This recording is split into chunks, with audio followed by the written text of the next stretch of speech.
Vous êtes primo-conducteur, vous vous apprêtez à acquérir votre tout premier véhicule et vous ne savez pas comment vous y prendre. Sachez que la seule beauté d'une carrosserie n'est pas le critère fondamental dont il faut tenir compte. Dans notre nouvelle rubrique, donc, on vous donne les astuces automoto. Comment choisir son type de véhicule? Vous ne perdez rien donc à rester avec nous pour en savoir davantage et pour en parler. Honoré Abouda, bonjour et bienvenue. Bonjour, monsieur Manmetto Amégan. Comment allez-vous? Oui, je vais très bien. Merci pour l'invitation. Mais c'est un plaisir de vous recevoir par ici pour une thématique d'intérêt pour les téléspectateurs. Merci. D'abord, permettez-moi de saluer les téléspectateurs qui nous suivent en ce moment. Je salue aussi les garagistes et les mécaniciens et toute l'équipe du groupe OGA Service. Très bien. Vous êtes donc promoteur, justement, vous l'avez rappelé, donc d'un garage professionnel, ultra professionnel. Exactement. Je suis le directeur du garage Interautomobile Service, groupe Interautomobile Service.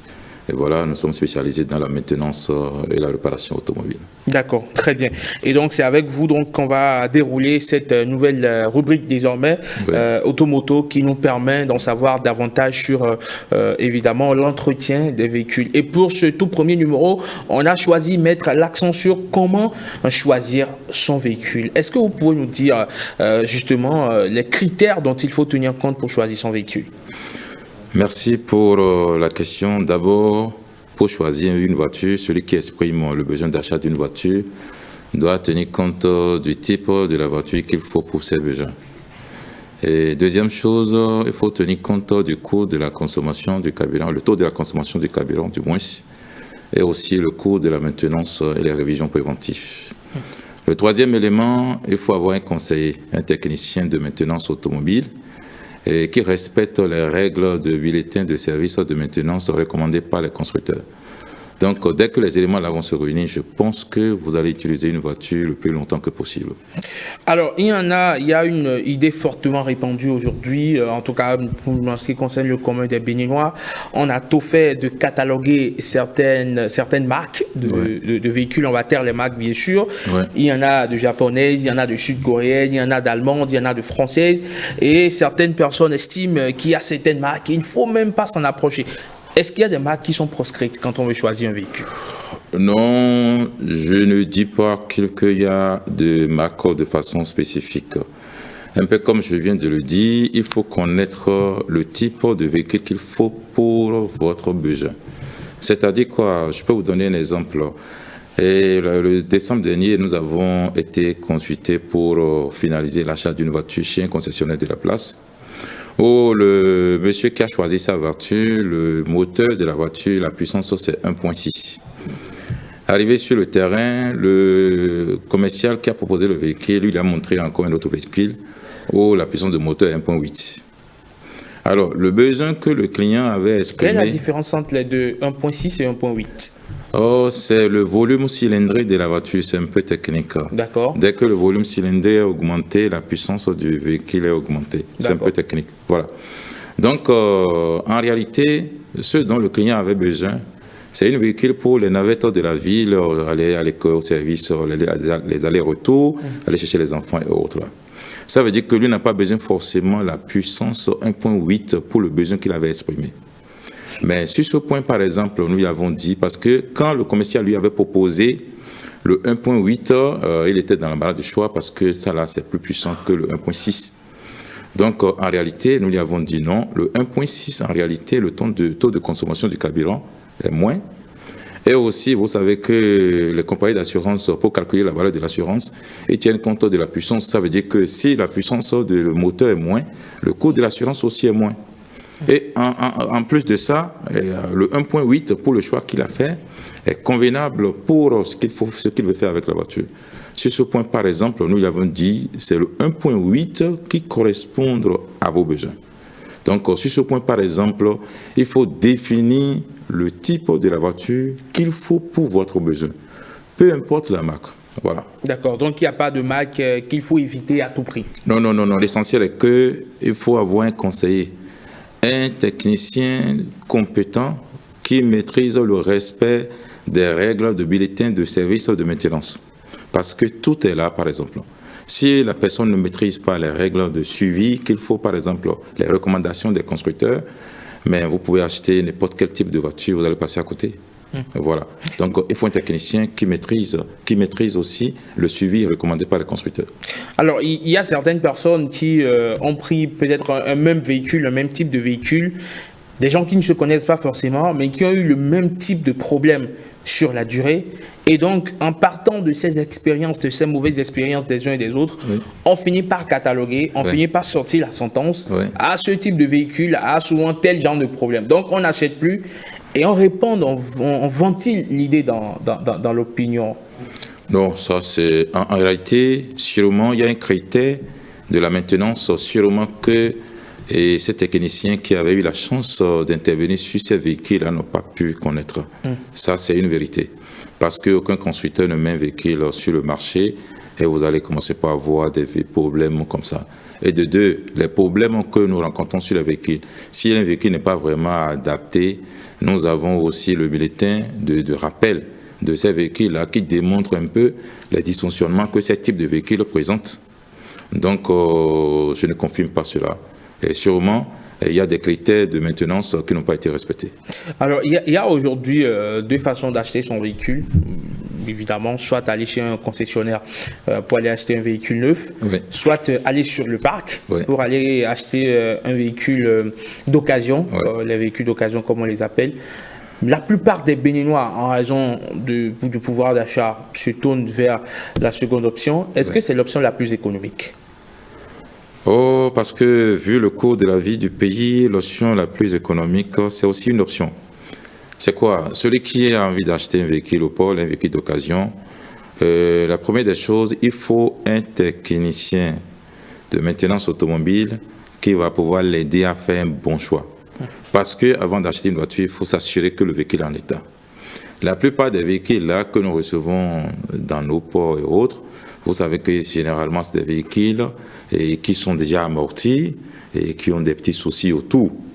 Donc, si un technicien n'arrive pas à contrôler le véhicule convenablement, quand la personne achète la voiture, il peut commencer par avoir des problèmes après au dehors.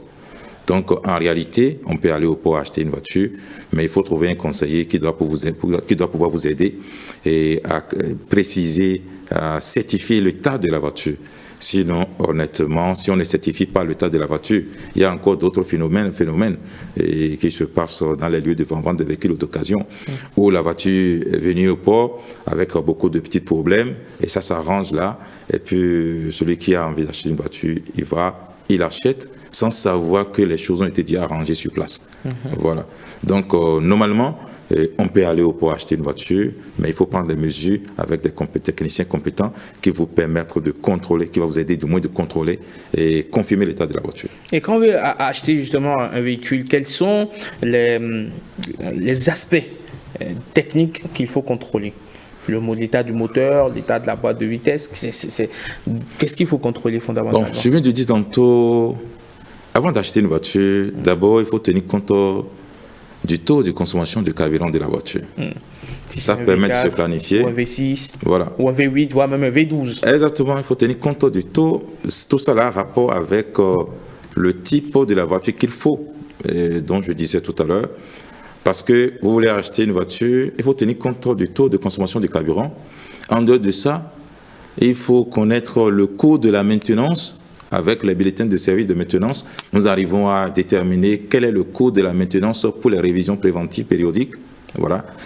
Et en dehors de ça, un technicien, je pense que dès que les mesures là seront remplies, voilà, vous n'aurez pas de soucis. Alors, en tant que professionnel, qu'est-ce que vous recommandez, vous recommanderiez justement aux usagers de la route ou aux primo-conducteurs, par exemple, quelqu'un qui n'a jamais acheté de véhicule et qui veut acquérir pour la première fois, par exemple, un véhicule? Qu'est-ce que vous lui conseillez pour aller au service, rentrer, de petites sorties par moment, un tour en famille, pourquoi pas chez moi à Grand Popo, chez, je sais pas moi, chez Serzino à Lokosa, pour Sotomé, je ne sais plus où. Je comprends. Bref, pour des courses du genre. Béninois lambda, je comprends. Voilà, quel type de véhicule il faut? Un V4, un V6, un V8, un V12 je sais pas. En réalité, c'est là où il faut définir le pourquoi il faut acheter la voiture, il faut acheter pour acheter. Parce que c'est la personne qui voulait acheter sa première voiture. La première des choses, qu'est-ce qu'il veut faire avec la voiture? Ce n'est pas parce que vous, Eman Amegan, vous avez une Mercedes, ML peut-être, que je vais acheter une voiture. Éviter les marques de véhicules. Voilà, où je vais acheter une voiture, je dois aller directement aussi acheter une Mercedes comme M. Eman Amegan. Non. Moi, par exemple, le besoin, on suppose que moi, j'habite à Porto-Novo, je viens au service à Cotonou, et tous les jours. La voiture que je vais choisir, par exemple, quel est le taux de la consommation de son carburant? Ça, c'est le premier élément. Deuxième chose, le coût de la maintenance. Je disais tout à l'heure que celui qui vient acheter une voiture, que nous regardons la puissance du moteur, le moteur qui a une puissance 1.8 ou 2.0 et plus par rapport à celui qui a une puissance 1.2, vous savez déjà que le taux de la consommation du carburant a diminué déjà. Ça veut dire que c'est une question de planification. Ça veut dire que l'achat d'une voiture, il faut déterminer ce que vous voulez faire avec votre voiture. Il ne faut pas acheter pour acheter. On suppose que vous avez un ami qui vit au Canada, aux États-Unis, vous voulez acheter une voiture, et vous dites, moi j'ai une voiture, je peux vous envoyer, ça va vous coûter tel montant. Sans faire ces analyses-là et savoir quel est le taux de consommation du carburant et le coût de la maintenance, qu'est-ce que cela va coûter, quel est l'état de la voiture actuelle. Si vous n'arrivez pas à définir ces éléments, je pense que si vous achetez, vous aurez des petits problèmes par la suite. Donc, ce qui est recommandé avant d'acheter une voiture, il faut déterminer le pourquoi je vais acheter ma voiture et quels sont mes besoins. Quel est le type de la voiture qui correspond à ce type de voiture que je vais acheter? En dehors de ça, avoir un conseiller, un technicien de maintenance automobile qui maîtrise les règles de maintenance, de bulletin de maintenance automobile et qui respecte. Parce que celui qui respecte les règles recommandées par les constructeurs, par exemple, mais il doit entretenir une voiture le plus longtemps que possible.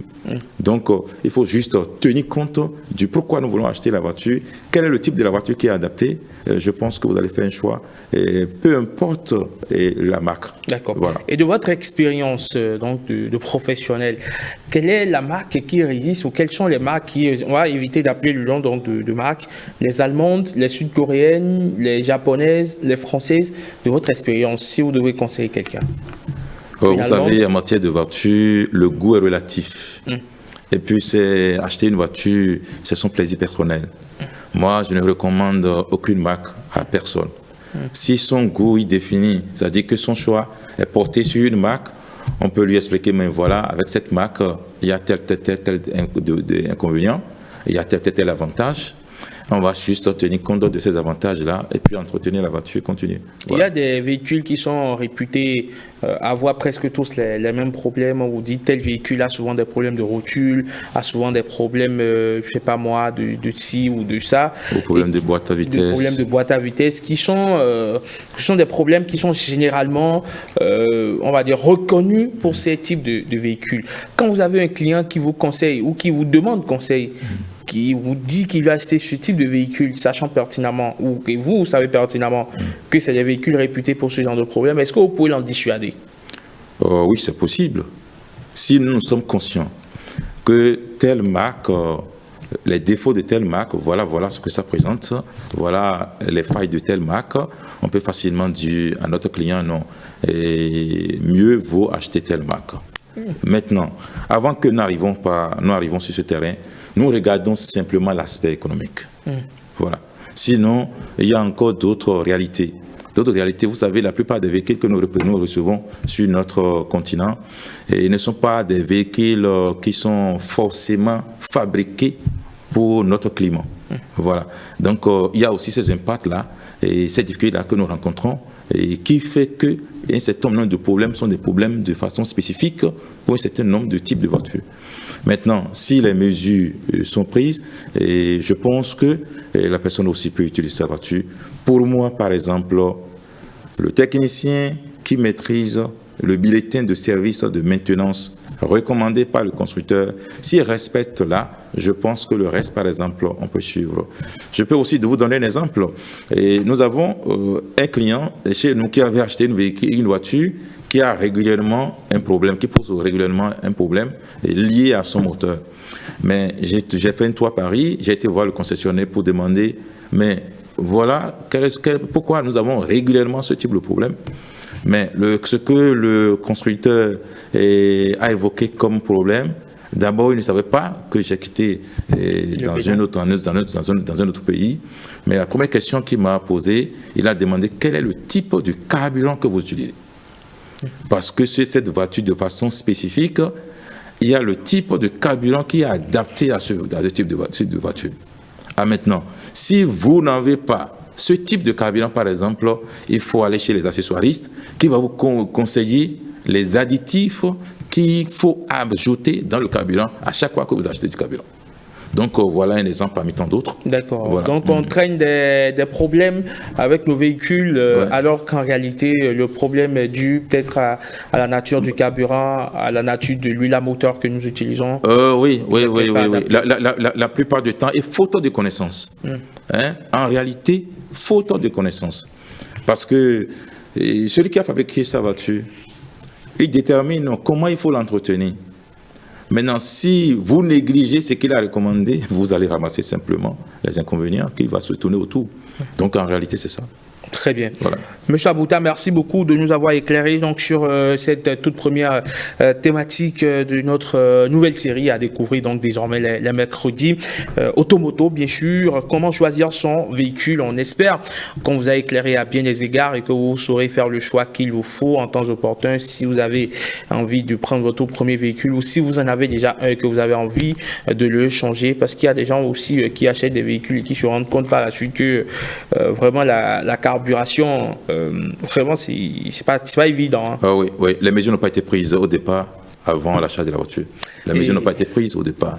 Et il y a cette petite anecdote de l'ancien footballeur camerounais Alessandro Song, qui disait que lorsqu'il était arrivé à Arsenal, il avait vu Thierry Henry qui avait un type de véhicule. Et puisque lui, il était tout jeune, il avait commencé aussi par gagner de l'argent. Il ne savait pas forcément quoi faire avec. Et là, il a acheté le même type de véhicule que Thierry Henry. Exactement. Et il se rend compte au bout d'une semaine que la carburation, c'est hors de prix. Ce qu'il dépense pour la carburation, c'est excessif. Et il est allé voir le constructeur, le concessionnaire, il est tranquillement allé redéposer le véhicule. Il a pris un autre véhicule, il est venu à l'entraînement et Titi lui dit, mais écoute, mais ton véhicule il est où? Il dit non, tu es un grand. C'est exactement ça. C'est exactement ça. Parce qu'il ne pouvait pas tenir le rythme en tête de carburation. Exactement ça. Il faut tenir compte de ces détails avant de se lancer dedans. Absolument. Merci beaucoup, monsieur Abouta. On se retrouve très prochainement par ici. Je suis 5 sur 7 matin, sans doute dans 2 semaines. Merci beaucoup. Vous prenez le pari? On verra sans problème, on verra très bien. D'accord. On verra très bien. D'accord. Merci. Une chose est sûre, les téléspectateurs ont sans doute aimé cette nouvelle rubrique et ils vont désormais prendre le rendez-vous.